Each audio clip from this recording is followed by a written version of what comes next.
উত্তরাঞ্চলের মানুষের দীর্ঘদিনের স্বপ্ন এবং যোগাযোগের অন্যতম প্রধান কেন্দ্রবিন্দু লালমনিরহাট বিমানবন্দরটি নিয়ে এবার এক দারুণ ও চমকপ্রদ সম্ভাবনার দুয়ার উন্মোচিত হয়েছে। দীর্ঘদিন ধরে অযত্ন ও অবহেলায় পড়ে থাকা ঐতিহাসিক এই বিমানবন্দরটি পুনরায় চালু করার বিষয়ে সাম্প্রতিক সময়ে বেশ জোরে সোরে আলোচনা শুরু হয়েছে।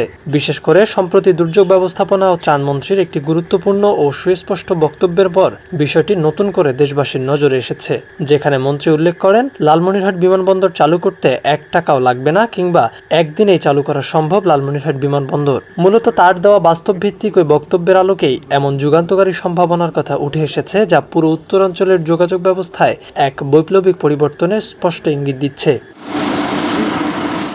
এই বিস্ময়কর দাবির পিছনের মূল কারণ হলো লালমনিরহাট বিমানবন্দরটির অত্যন্ত সমৃদ্ধ ঐতিহাসিক প্রেক্ষাপট এবং এর বিশাল অবকাঠামো। দ্বিতীয় বিশ্বযুদ্ধের সময় ব্রিটিশদের হাতে নির্মিত এই বিমানবন্দরটি আয়তন ও অবকাঠামোগত দিক দিয়ে একটি মেগা প্রকল্প হিসেবেই পরিচিত।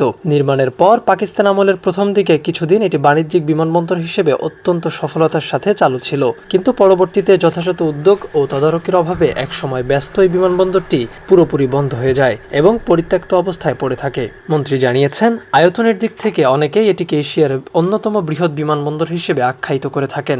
এই বিমানবন্দরটির সবচেয়ে বড় সুবিধা ও আকর্ষণীয় দিক হলো এখানে ইতোমধ্যে প্রায় 6000 মিটারের একটি বিশাল ও পুরোপুরি প্রস্তুত রানওয়ে রয়েছে। মূলত আগে থেকেই তৈরি থাকা এই সুবিশাল অবকাঠামোর কারণেই বিমানবন্দরটি সচল করতে সরকার বা সংশ্লিষ্ট কর্তৃপক্ষকে নতুন করে অবকাঠামোগত খাতে কোনো বড় ধরনের আর্থিক বিনিয়োগ করতে হবে না।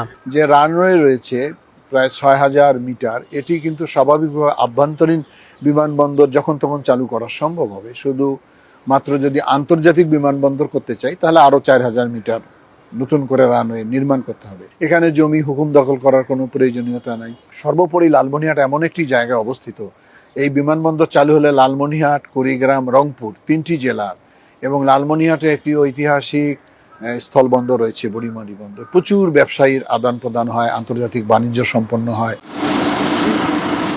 এই চমকপ্রদ কথাগুলোর পেছনের আসল যৌক্তিকতা ব্যাখ্যা করতে গিয়ে মন্ত্রী জানান, বিমানবন্দরটি যদি শুধুমাত্র অভ্যন্তরীণ বা ডোমেস্টিক ফ্লাইট পরিচালনার জন্য প্রাথমিক ধাপে চালু করা হয়, তবে এর জন্য ভৌত অবকাঠামোগত দিক থেকে সরকারের তেমন কোনো অর্থ ব্যয়ের প্রয়োজন হবে না। যেহেতু একটি দীর্ঘ রানওয়ে একদম প্রস্তুত অবস্থায় আছে এবং নতুন করে কোনো জমি অধিগ্রহণ করারও বিন্দুমাত্র দরকার নেই, তাই সংশ্লিষ্ট কর্তৃপক্ষের সদিচ্ছা থাকলে যে কোনো সময় এটি চালু করা সম্ভব। তবে তিনি স্পষ্টভাবে উল্লেখ করেছেন, এটিকে যদি ভবিষ্যতে একটি পূর্ণাঙ্গ আন্তর্জাতিক বিমানবন্দরে রূপান্তর করতে হয়, তবেই কেবল বর্তমান রানওয়ের সাথে আরো 4000 মিটার নতুন রানওয়ে যুক্ত করার প্রয়োজন পড়বে। কিন্তু প্রাথমিক পর্যায়ে অভ্যন্তরীণ রুটে ফ্লাইট চালুর জন্য এটি প্রায় বিনা ব্যয়ে সম্পূর্ণ প্রস্তুত রয়েছে, যা দেশের এভিয়েশন ইতিহাসে একটি বিরল দৃষ্টান্ত।